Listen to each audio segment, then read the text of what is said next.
you've presented this interesting idea about listening boundaries. Some people, if the person at the grocery store line wants to tell them their life story, they have no problem saying, well, I've got ice cream melting, goodbye.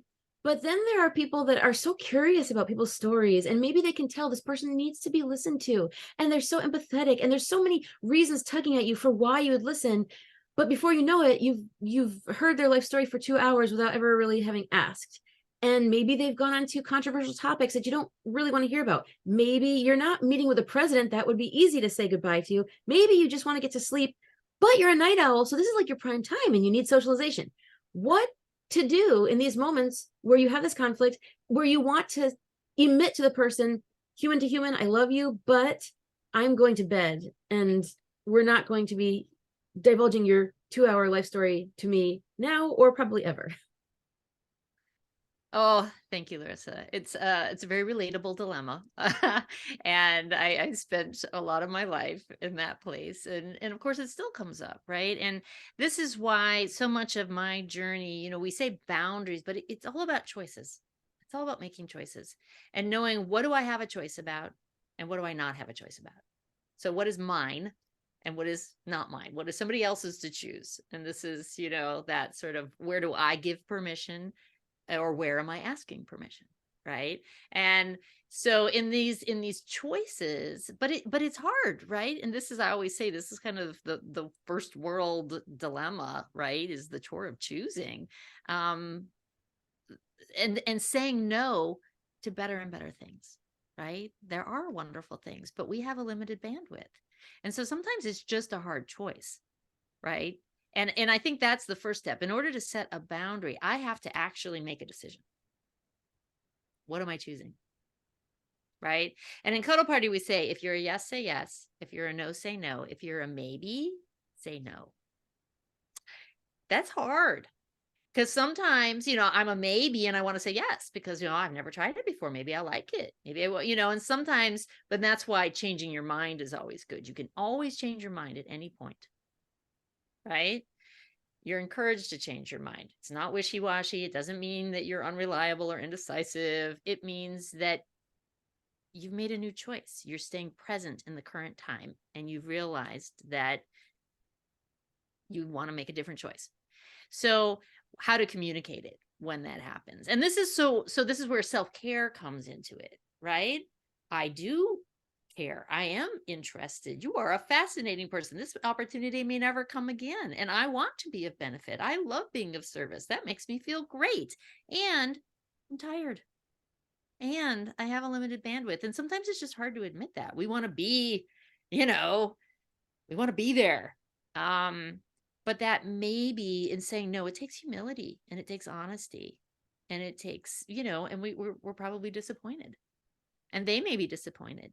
So it takes compassion, right? So all of that is coming to bear in these situations.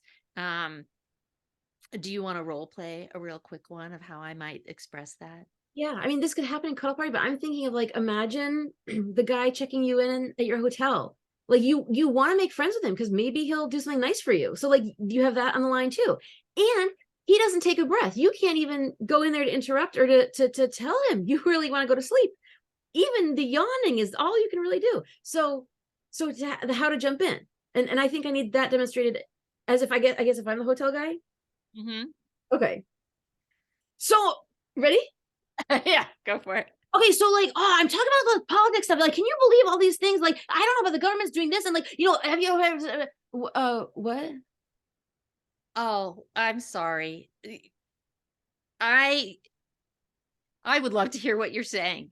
You are a fascinating person. And unfortunately, I'm at my max. I need to go to sleep. Um, can I get the key to my room?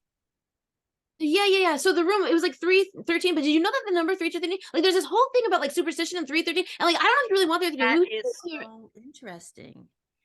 Can I get the key to my room? Yeah. Let me just clickety click click click. Well, here's your room key. But I gotta tell you this. Like, the person who's been in this room before you, like, Can I go to bed? uh, well, good. Breakfast is at 9, so Thank um. you. You've been so helpful. Thank you. I appreciate your understanding. Yeah, you're welcome. Thanks for staying with us. How does that feel? I think this helps a lot because it's the words that kind of get caught. It's kind of like it's the 2 foot rule. Take your 2 feet and take you away. And it's if the words get stuck, you can remove their hand. Like words get stuck sometimes. That happens. Yeah. And it's hard to talk over somebody. It's really hard to just be like, but excuse me, that helps. Excuse me. And that's, excuse me, but if that doesn't work, or even sometimes I'll just raise my hand like I have something to say, And I like to be silly and use accents. So I could be like, pardon me, do you have any grape poupon? Yeah, see, you bring the humor factor. I'm not as quick with that. And I And hope that was helpful. oh yes, thank you. And anything that gets us more rested and more So authorized decisions. I'll say one last thing about listening boundaries, which um it's been helpful for me to clarify that a lot of it has to do with context. And there is presumption that happens. And so if I get the feeling that someone is talking at me and they haven't asked permission and I haven't given permission, I just remind myself in my head that I have not paid this person money to teach me something, and they are not paying me money to employ me. I'm not, to do a job for them. And if those two things aren't the case, then I don't owe them my listening or attention. And so that's very helpful. Even though some people may, just gloss right over that, it's a good reminder that, and then it's just simply my job to find a way to take care of myself, which is just self-care. Amen. I need to practice outside of the wild, but this is why we have Cuddle Party, to practice these things. And it's your choice who you listen to and give your attention and who you don't. Whew, so much more learning to be had. And again, this is why we take cuddling so very seriously, because it extends way beyond the fun, the goofy, and the party. So I thank you so much for your continued wisdom sharing. You're welcome, Larysa. Take care. You too.